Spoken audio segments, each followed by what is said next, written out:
मेरे ससुर मुझे देखते ही दूध पीने की जिद करते। मेरा भी बड़ा मन था कि मैं अपने ससुर को दूध पिलाऊं। एक दिन मेरे पतिदेव घर पर नहीं थे तो मैं रात को जालीदार नाइटी पहनकर अपने पति की यादों में तड़प रही थी। हेलो दोस्तों, मेरा नाम पूजा है और मेरे पति का नाम अविनाश है, लेकिन उसे सब लोग प्यार से अमित बुलाते हैं और हम चंडीगढ़ की रहने वाले हैं। आज मैं अपने जीवन की एक ऐसी कहानी सुनाने वाली हूं, से सुनकर आपके होश उड़ जाएंगे। मेरी शादी को अभी 5 ही दिन गुजरा था। मेरे ससुर ने मुझे आवाज देकर पुकारा। मेरे ससुराल में बस मेरे ससुर ही रहते थे और मेरे पति ने शादी की रात ही मुझे खास तौर पर कहा था कि मेरे पापा को गुस्सा बहुत आता है, उन्हें कभी भी किसी भी बात से इनकार मत करना, वरना वह गुस्से में पागल हो जाते हैं। और 3 दिन से मैं भी यही देख रही थी। जब भी वह मेरे पति अमित को एक आवाज देते तो मेरे पति की तो जैसे रंग ही उड़ जाती थी। एकदम से घबराहट सी होती उनको और फट से वह कमरे से बाहर निकल जाते थे। अपने पति की बदवासी देखकर मेरे दिल में भी ससुर का बड़ा रोब था। गुस्से में तो वह वाकई रहते थे। चौथा दिन था कि जब सुबह ही सुबह अमित ने मुझसे कहा कि आज हम बाहर घूमने जाएं।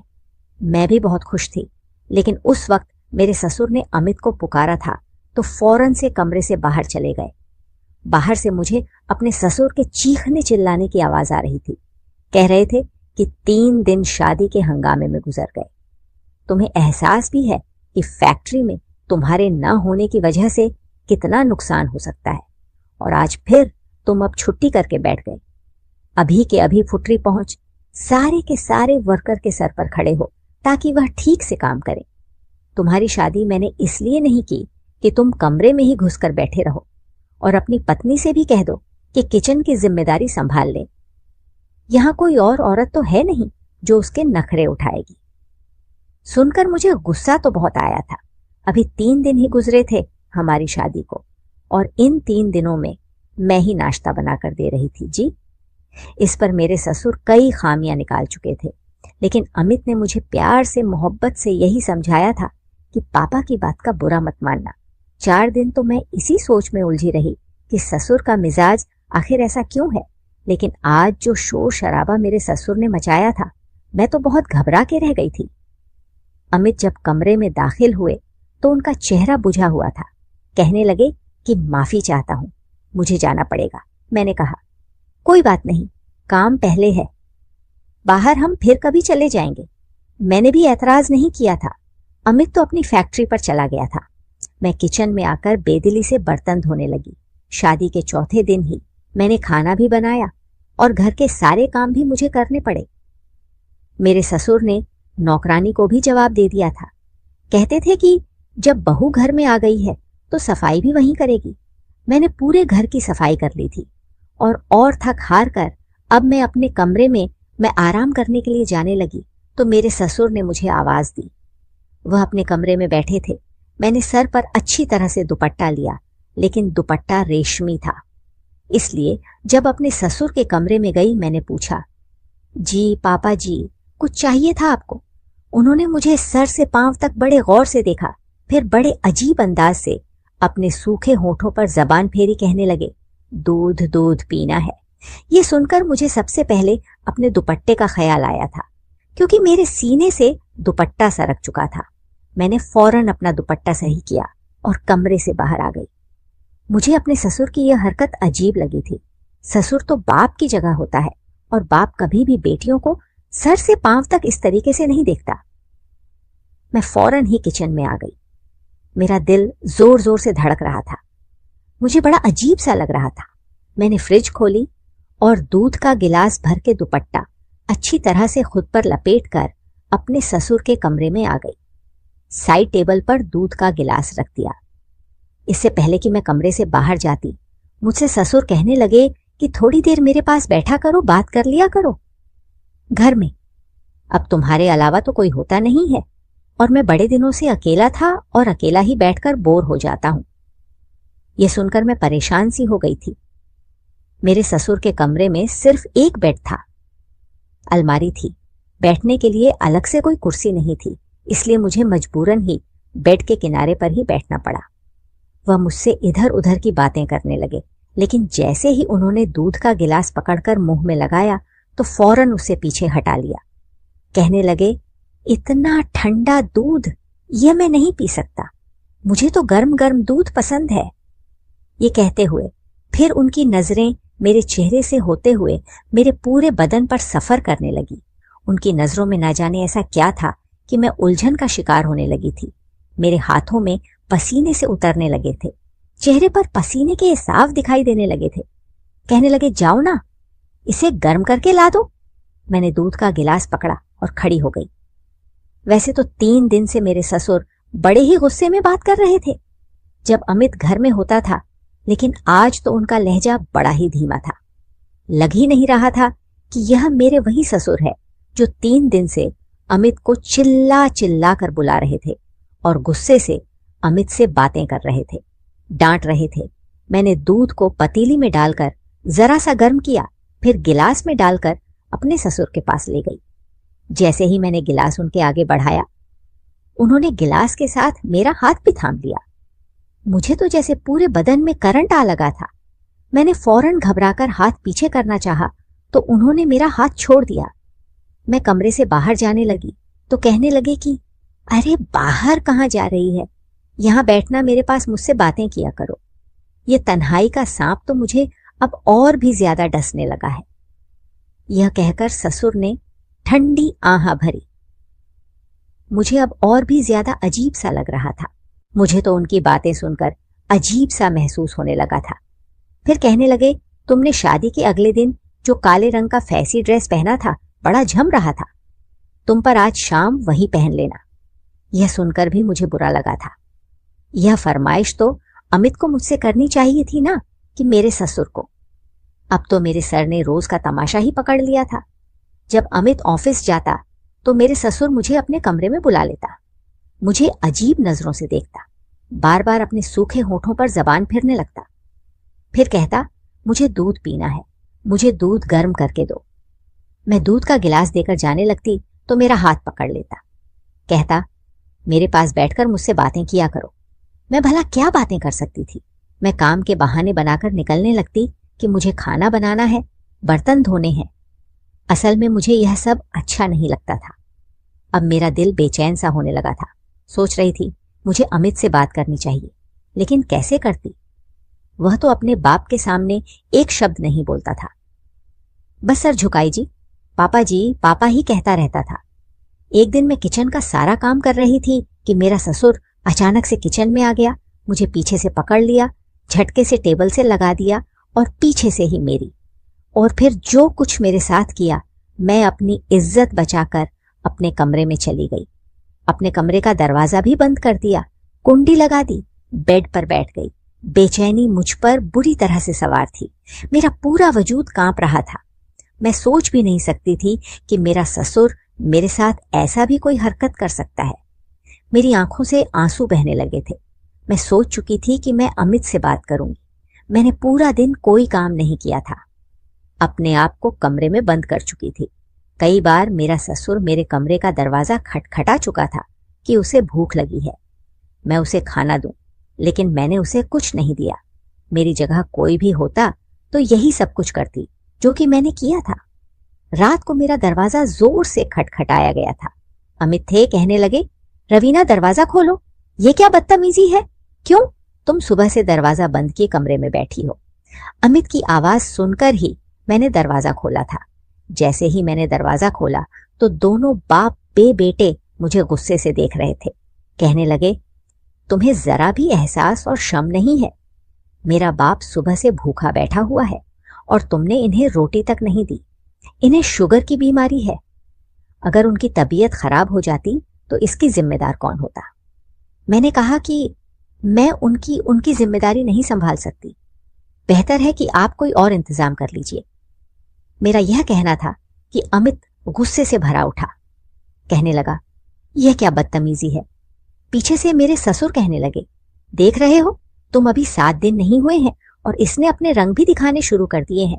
मुझे पहले ही पता था कि यह लड़कियां शादी के बाद ऐसा ही करती हैं और अलग होने के सपने पहले ही आंखों में सजा लेती हैं। मेरा पति कहने लगा कि आज तो तुमने यह बात कह दी है, पूजा आइंदा से अगर कहा तो हाथ में तलाक का पेपर पकड़ा कर तुम्हें विदा कर दूंगा। यह सुनना था कि मेरा रंग उड़ा था। मेरे पापा पहले से ही 7 बेटियां थीं और वह शरीफ इंसान थे।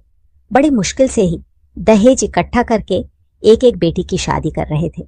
मेरी माँ भी मुझे विदा करने के वक्त बोल चुकी थी कि कभी भी लड़कर हमारे घर पर वापस मत आना, अपने पति और ससुर की हर बात मानना और अपना घर बसाने की कोशिश करना। लेकिन जो कुछ मेरा ससुर चाहता था वह मैं नहीं कर सकती थी। उसकी हरकतें और बिन बात की गुस्ताखियां दिन पर दिन बढ़ती जा रही थी। उस वक्त अमित जीतने गुस्से में थे। मैं अगर बताती तो यकीनन मुझे ही झूठ कह देते। मैंने कोई जवाब नहीं दिया, जाकर बेड पर बैठ गई। मेरे ससुर कहने लगे, अमित, इसको आखिरी बार समझा दो, इसका दिमाग सही कर दो, वरना फिर मैं इसकी मां से जाकर बात करूंगा। उसके बाप से कहूंगा कि संभालो अपनी बेटी। यह कहकर वह गुस्से से वहां से चले गए। मैंने एक गुस्सा भरी नजर अपने ससुर पर डाली थी। अमित कहने लगे कि क्या प्रॉब्लम है तुम्हारे साथ? तुम्हारे सर पर कौन से न 10 मेंबर का बो है जो तुमसे संभाल नहीं जाता? अरे मेरे एक ही तो बाप है ना, माँ है ना कोई बहन भाई। ऐसी जिंदगी तो लड़कियां ख्वाहिश करती हैं जहां उनके सर पर कोई जिम्मेदारी ना हो। मैंने कहा कि काश कि मेरी सास और देवर ननद होते तो आज मैं जिस हाल से गुजर रही हूं उस हाल से ना गुजरती। मेरी बात पर वह मुझे गुस्से से देखने लगे। कहने लगे, ऐसे कौन से मसले पैदा कर दिए हैं? मेरे बाप ने तुम्हारे सर पर सिर्फ 2 वक्त की रोटी तो देनी पड़ती है, वह भी तुम्हें बोझ लग रही है। देखो, अपने घर में झगड़ा फसाद नहीं किया जाता। ऑफिस से थका हारा आता हूं और आते ही ये सब कुछ नहीं देख सकता। मुझे सुकून चाहिए। मैंने शादी सुकून हासिल करने के लिए ही की है, न कि ये फसाद झगड़ा देखने के लिए। मैंने कहा कि अमित, ऐसा करो, अपने पापा की शादी करवा दो मेरा। यह कहना था कि एक जोरदार थप्पड़ अमित ने मेरे मुंह पर मारा था। कहने लगा, शर्म नहीं आती तुम्हें ऐसी बातें करते हुए? यह बाप की उम्र शादी करने की क्या? मेरे बाप की 2 रोटियां भी तुम पर इतनी बोझ बन गई है जो तुम्हें पकाना भी भारी पड़ रहा है। मैंने कहा, तुम मेरी बात नहीं समझ रहे हो। वह कहने लगा, यह कौन सी बात है जिसे मैं समझूं? बेतुकी सी बात है। मेरे बाप की उम्र 60 साल है, कब्र में पांव है, शुगर ब्लड प्रेशर की मरीज है, और तुम चाहती हो इस उम्र में मेरा बाप एक औरत की जिम्मेदारी संभाले। अब मैं इन्हें क्या बताती कि उनका बाप ने ही बेटे की पत्नी पर नजर रखे हुए हैं। मैंने कहा कि आप शादी करवा दें, मैं आपके बाप और मां दोनों को संभाल लूंगी। मेरी बात पर वह अजीब सी हंसी हंसा और कहने लगा कि एक मेरे बाप की तो 2 रोटियां तुमसे पकाई नहीं जा रही और तुम मेरे सौतेली माँ को संभाल लोगी। देखो, यह घर और बिजनेस भी सब मेरे बाप के नाम है।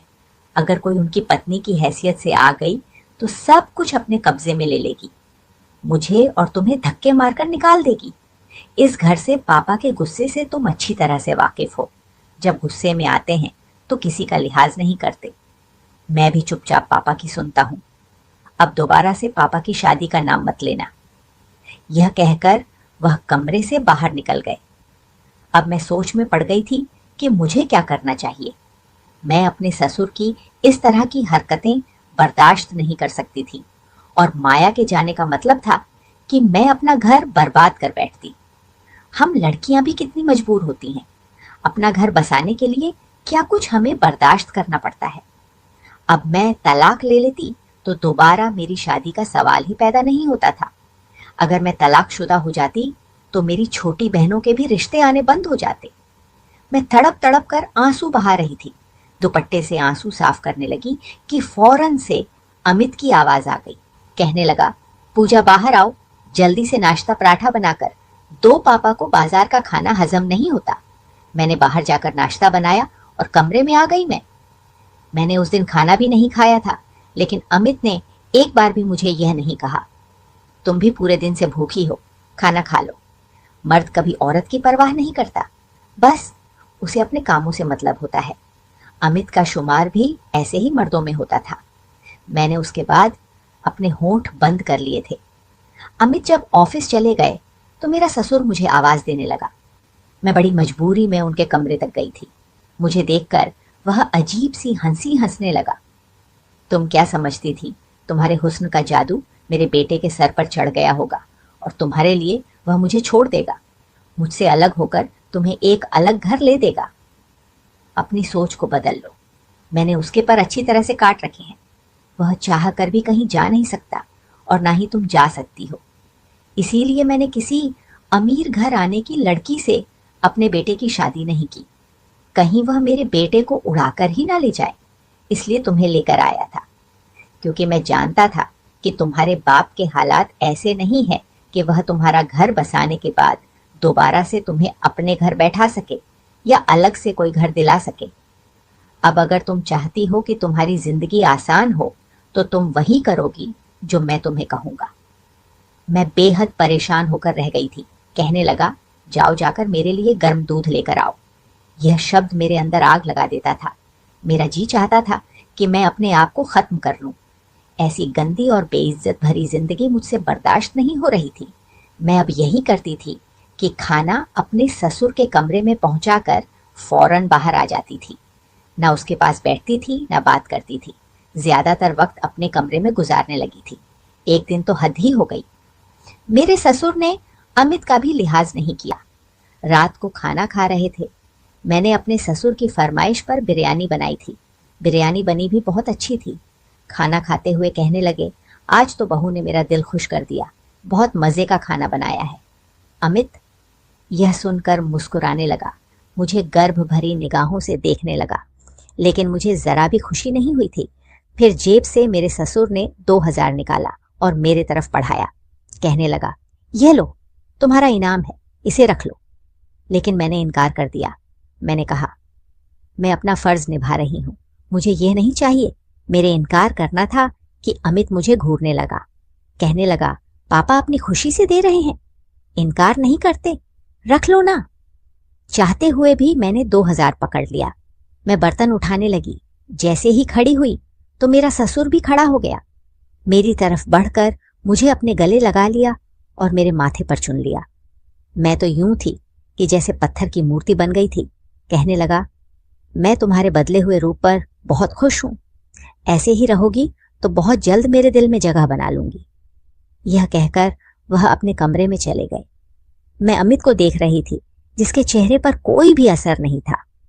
लेकिन मुझे ये चीज बहुत बुरी लगी। मैंने कहा कि पापा का ये कौन सा तरीका है? मैं उनकी सगी बेटी नहीं हूं। उनको चाहिए मुझसे दूरी रखकर बात किया करें। उनका क्या हक बनता है मुझे अपने सीने से लगाने का? ईश्वर ने भी तो एक उम्र के बाद बाप और बेटी को भी दूरी रखने के लिए कहा है। और माँ बेटे में भी मेरी इस बात पर अमित भड़क गए। कहने लगे, तुम इतनी छोटी सोच की मालिक हो सकती हो, मैंने कभी सोचा नहीं था। मेरा बाप तुम्हें अपनी बेटी समझता है। क्या हुआ जो उसने तुम्हें जरा सा हाथ लगा दिया, तुम्हारे सर पर प्यार कर लिया? अजीब लड़की हो तुम, बजाय इश्के की पापा के दिल में जगह बनाओ, तुम हर बात पर ऐतराज करती हो। वह धीमे लहजे में मुझे घूर कर बोल रहा था। कहने लगा कि शुक्र करो कि पापा ने ये बातें नहीं सुन ली, वरना बहुत ही मुसीबत बढ़ जाती। मेरे सर पर फिर उंडी उठाकर मुझे चेतावनी देने लगा। कहने लगा, मैं तुम्हें आखिरी बार समझा रहा हूं पूजा, अपना रवैया पापा से ठीक रखा करो। मैं रोने लगी। मैंने कहा, अमित मेरी बर्दाश्त की हद खत्म हो चुकी है। ऐसा करो, मुझे जहर लाकर दे दो या अपने बाप की शादी करवा दो। यह कहकर मैं कमरे में चली गई। कुछ देर बाद बाहर डोर बेल बजी थी। फिर शोर की आवाज आने लगी। मैं कमरे से बाहर आई तो मुझे पता चला कि मेरा एक देवर भी है जो सऊदी में एजुकेशन हासिल करने गया था और वह वापस आ चुका है, वह भी अपनी अपनी पत्नी के साथ। मेरे देवर ने वहीं शादी कर ली थी और मेरा ससुर उससे नाराज था, इसलिए उसे घर आने की इजाजत नहीं दी थी। और न ही इस बात का हमें कुछ मालूम था कि अमित का कोई भाई भी है। मैं उन दोनों पति पत्नी को देखकर हैरान थी। मेरे ससुर अभी भी गुस्से में खड़े थे। कहने लगे, अगर अपनी मर्जी से शादी की थी तो फिर उसे यहां वापस क्यों लाए हो? वहीं रहते। वह हाथ जोड़कर माफी मांगने लगा। फिर अमित ने भी कहा कि पापा गुस्सा जाने दीजिए, जो होना था वह हो चुका है, कमलेश को गले लगा लीजिए। बहरहाल अब मेरी देवरानी भी आ चुकी थी। काफी खूबसूरत सी दुबली पतली सी लड़की थी। मैं भी शुक्र की कि अब घर में अकेली मैं नहीं हूं। मेरी देवरानी काफी खुश मिजाज और बानी किस्म की लड़की थी। मेरे साथ घुल मिल गई थी। कमलेश अमित के साथ फैक्ट्री जाने लगा था। मेरे ससुर का ध्यान मुझे हटकर अब देवरानी की तरफ हो गया था। एक रात खाना खाने के दौरान कहने लगे कि अब मेरे सारे काम छोटी बहू करेगी। वह भी खुशी खुशी तैयार हो गई। कहने लगी, ठीक है पापा, आपको जो भी चाहिए होगा आप मुझे मांगा करें। कमलेश भी यह सुनकर मुस्कुराने लगा। लेकिन कुछ दिन गुजरे थे कि एक बार मेरी देवरानी जी आज अब ससुर के कमरे से बाहर आई तो बड़ी बदहवास थी। बार बार अपने चेहरे का पसीना पूछ रही थी। मैं समझ सकती थी कि वह किस तकलीफ से गुजर रही है। किचन में जाकर चुपचाप बर्तन धोने लगी। मैंने पूछा, क्या हुआ? तो कहने लगी, मुझे पापा की आदत बड़ी अजीब लगती है। अजीब नजरों से देखते हैं, कभी हाथ पकड़ लेते हैं, कभी झटके से गले लगा लेते हैं, कभी अपना अजीब सी बातें करते हैं जिसे सुनकर मेरे कानों की लो तक लाल हो जाती है। कहने लगी, मैं तो कमलेश से बात करूंगी। वह तो कहते थे कि उसके पापा बहुत अच्छे हैं, लेकिन यह तो बात बात पर मुझे अपने करीब करते हैं, मुझे अपने पास लेने की कोशिश करते हैं। मुझे यह सब अच्छा नहीं लगता। मैंने कहा कि यह दोनों भाई कभी भी अपने बाप की बात नहीं टाले गए। मैं भी इस तकलीफ से गुजर रही थी, लेकिन अमित ने मेरी कभी नहीं सुनी। वह कहने लगी, लेकिन मैं तो कमलेश से साफ कह दूंगी। अगर पापा ने यही रवैया रखा तो मैं उसे कहूंगी कि अलग घर में वही झगड़ा फिर से शुरू हुआ था जो कि मेरे और अमित के बीच हो रहा था। कमलेश कहने लगा कि मैं तुम्हारे साथ 2 साल बाहर देश अकेले ही रह चुका हूं। अब मेरे घर तुम क्या आए हो? 4 दिन पापा को रोटी क्या बनाकर देनी पड़ी? तुमने एक नया ड्रामा शुरू कर दिया है। वही बहस हुई थी जो अमित की मेरे साथ होती थी। जया डिवोर्स मांगने लगी थी। उस रात अमित जब कमरे में आया तो काफी चुप चुप सा था। मैंने कहा कि अमित, अभी भी आप यही कहेंगे कि मैं गलत थी। जो शिकायत मुझे पापा से थी वही आज जया को भी है। इसका मतलब कहीं ना कहीं तो पापा भी गलत है। मैं आपसे सच कह रही हूं, इन्हें एक पत्नी की जरूरत है। बेशक उनकी उम्र 60 साल की है। आपको तो चाहिए था कि अपनी मम्मी की मृत्यु के कुछ साल बाद ही उनकी शादी करवा देते, ताकि वह हमें सच में बेटियां ही समझते। मेरी बात शायद अब अमित की अक्ल में आई थी। एक बार उन्होंने पापा से दूसरी शादी के लिए कहा तो पहले तो वह नाराज हुए। कहने लगे, मैं इस उम्र में शादी करूंगा? क्या तुम लोगों का दिमाग खराब है? अमित ने कहा कि एक विधवा औरत है, अगर आप सहारा देंगे तो इसमें कोई हर्ष की बात नहीं है। वह औरत भी 40 से 50 साल की है और भाइयों के रहमो कर्म पर बड़ी मुश्किल की जिंदगी गुजार रही है। पहले तो पापा ने नखरे खाए, लेकिन फिर 2-4 दिन बाद खुद ही कहने लगे कि ठीक है, मैं उससे शादी कर लेता हूं। कुछ दिनों में ही उससे मेरे ससुर की शादी हो गई थी और इससे यह फर्क पड़ा कि घर का माहौल का काफी हद तक बेहतर हो चुका था। अमित मुझे खुद कहते थे कि तुमने ठीक कहा था, पापा को एक पत्नी की ही जरूरत थी। मेरी नई सास ससुर का बहुत ख्याल रखती थी। अब मेरे ससुर की हम पर बेबागी नहीं उठती थी। हमारे समाज में यह चीज भी बहुत आम हो गई है कि अगर बाप की उम्र ज्यादा हो जाए तो औलाद उन्हें दूसरी शादी नहीं करने देती, और जिसकी वजह से ऐसी मुश्किल का सामना आने वाली बहू को करना पड़ता है, जैसे कि मुझे और जिया को करना पड़ा था। दोस्तों, कहानी कैसी लगी कमेंट करके जरूर बताएं। वीडियो को लाइक, चैनल को सब्सक्राइब जरूर करें।